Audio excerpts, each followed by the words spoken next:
आज के समंदर अलर्ट में बात होगी देश के पहले प्रधानमंत्री जवाहरलाल नेहरू के दौर की। उस समय भी कांग्रेस में दो फाड़ हुआ करती थी। तब सी राजगोपालाचारी यानी राजाजी ने नेहरू की समाजवादी नीतियों को चुनौती दी थी। यहाँ वही राज गोपालाचारी है जो भारत के आखिरी गवर्नर जनरल थे। यदि हम आज के हालात को देखें तो आम चुनाव के इस मौसम में कई नेता कांग्रेस का साथ छोड़ते दिख रहे हैं। इसके पीछे जो भी वजह हो, लेकिन विचारधारा के आधार पर कांग्रेस को दूसरे आम चुनाव के बाद एक बड़ी टूट का सामना करना पड़ रहा है। आम चुनाव में पहले भी टूट का सामना करना पड़ा था। वहां दौर था जवाहरलाल नेहरू का। नेहरू और उनकी समाजवादी नीतियों को चुनौती देने वाले शख्स थे सी राज गोपालाचारी यानी राजाजी, जो भारत के आखिरी गवर्नर जनरल रहे। राजाजी की अगुवाई में 1 अगस्त 1959 को एक नई पार्टी बनाई गई। नाम रखा गया स्वतंत्र पार्टी। इस पार्टी को राजा महाराजाओं का भरपूर समर्थन मिला।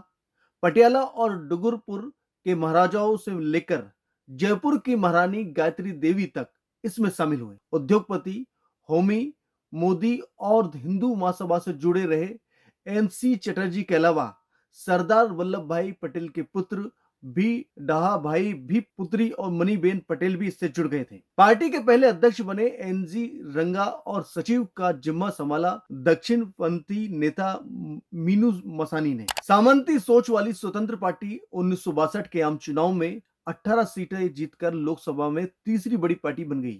1967 के चुनाव में यहां 44 सीटें जीतकर दूसरी पार्टी बन गई थी। हालांकि 1971 के आम चुनाव में स्वतंत्र पार्टी को करारा झटका भी लगा था। राजाजी और मसानी ने इंदिरा को घेरने के लिए जनसंघ के अटल बिहारी वाजपेयी, संयुक्त समाजवादी पार्टी के जॉर्ज फर्नांडिस और मधु लेमे के अलावा कांग्रेस के मोरारजी देसाई खेमे से संपर्क किया। वाजपेयी और फर्नांडिस और लेमे ने जोर दिया कि इंदिरा हटाओ के नारे के साथ चुनाव में उतारा जाए। राजाजी को यह बात ठीक लगी, लेकिन मसानी इससे नेगेटिव कैंपेन मान रहे थे। आखिरकार मसानी ने स्वतंत्र पार्टी छोड़ दी। 1971 की इंदिरा लहर में स्वतंत्र पार्टी 8 सीटों पर सिमट गई। 1972 में राजाजी के निधन के बाद स्वतंत्र पार्टी बिखरने लगी। आखिरकार 1974 में उसके कई नेता चौधरी चरण सिंह के लोकदल में चले गए और स्वतंत्र पार्टी का अस्तित्व खत्म हो गया। पंडित नेहरू के दौर में टूटी थी कांग्रेस। राजगोपालाचारी ने दी थी उनके समाजवादी नीतियों को चुनौती, क्योंकि पंडित नेहरू के दौर में ये टूटी थी और इसी चुनौती को लेकर गोपालाचारी जी ने चुनौती दी थी और वो एक नई पार्टी स्वतंत्र पार्टी बनाई थी। अभी भी हालात लगातार कांग्रेस के ऐसे ही हैं। कांग्रेस लगातार टूटती जा रही है और उनके कई बड़े नेता और कांग्रेसी जितने भी नेता हैं वो भाजपा में ज्वाइन हो रहे हैं। यानी मध्य प्रदेश की बात करें तो भाजपा में उनका भविष्य दिखाई नहीं दे रहा है।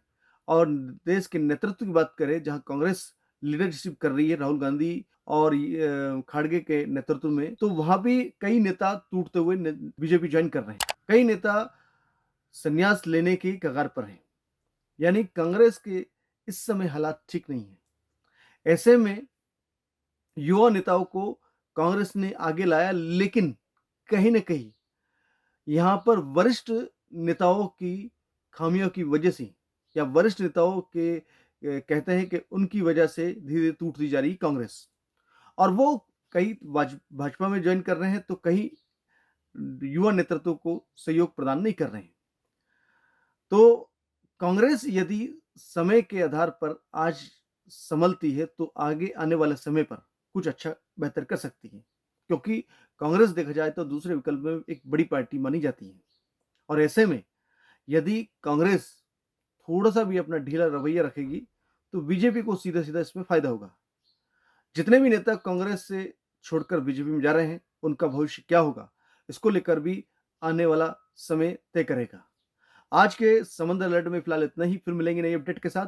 तब तक के लिए दीजिए इजाजत। नमस्कार।